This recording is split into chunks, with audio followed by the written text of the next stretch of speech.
Thank you, Madam Chair. Thank you for holding this meeting today related to energy supply. I'll first begin speaking about Senate Bill 1276, the Offshore Energy and Jobs Act, that I'm introducing along with Senators Cornyn, Vitter, Cochran, and Wicker. This bill provides new access to frontier acreage in the Gulf of Mexico within areas 50 miles from the Florida coastline by redefining the Eastern Gulf moratoria in 2017. According to current law, the moratoria is scheduled to expire in 2022. This directs the Department of Interior to hold 3 new lease sales in the Eastern Gulf by 2020. Our legislation is supported by national energy and manufacturing organizations. In addition, the Florida State Hispanic Chamber of Commerce, the Florida Transportation Builders Association, and the Florida Retail Federation have all called for the inclusion of the Eastern Planning Area in the administration's 2017 through 2022 offshore leasing program. And according to the Energy Information Administration, in 2014, about 27% of the petroleum we consume as Americans was imported from foreign countries.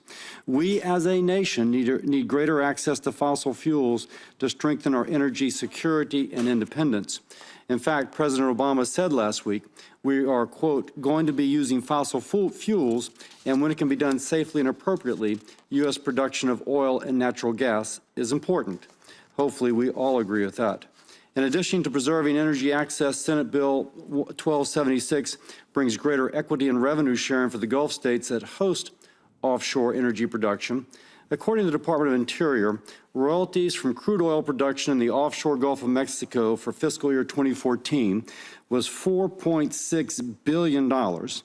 In the same year, $3.4 million was shared with coastal states. Ms. Hopper mentioned how there is a commitment by the Congress to share with the coastal states. Federal government gets $4.6 billion, we get $3.4 million. That's about 0.07%.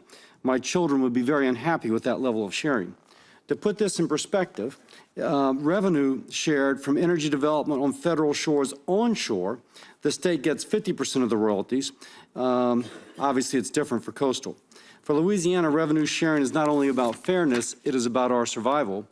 Louisiana is experiencing unparalleled land loss due to federal engineering decisions that for nearly a century have channeled the lower Mississippi for the benefit of inland ports.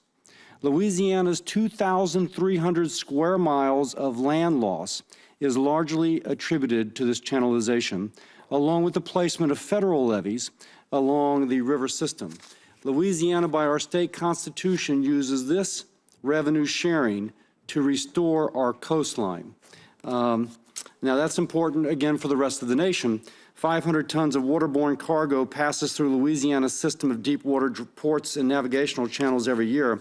If present land loss rates continue, more than 155 miles of waterways in several of the ports will be exposed to open water within 50 years. Similarly, 1/4 of our nation's energy supply depends upon the support facilities in South Louisiana. Our working coast creates significant value benefiting the entire country. America cannot afford to lose what is perceived as only Louisiana's resource. To that end, Mr. Melito, just a couple questions for the record. Based on the recent API study, what is the increase in federal government revenue estimated to be derived from the development of the Eastern Gulf of Mexico? Yeah, if we move forward with development of the Eastern Gulf over an 18-year period, we'll be looking at about $70 billion flowing to the federal government. How much? $70 billion. $70 billion. So when folks suggest that this bill will increase the nation's deficit, you have to kind of chuckle. $70 billion more. Yeah, this is all additive revenues coming into the government. How much additional revenue would be allocated to the Land Water Conservation Fund if the GOMESA revenue sharing paradigm applied to the Eastern Planning Area? 12% of a lot. About billions. Yeah. Yeah, fair statement. 10 billion or so. Yeah, that's not bad. And Ms. Hopper complained that my legislation takes away secretarial discretion on the appropriateness of leasing in the Eastern Gulf of Mexico on a number of factors, including resource potential and infrastructure needed to support oil and gas. Can you tell us what the resource potential in the Eastern Gulf of Mexico is?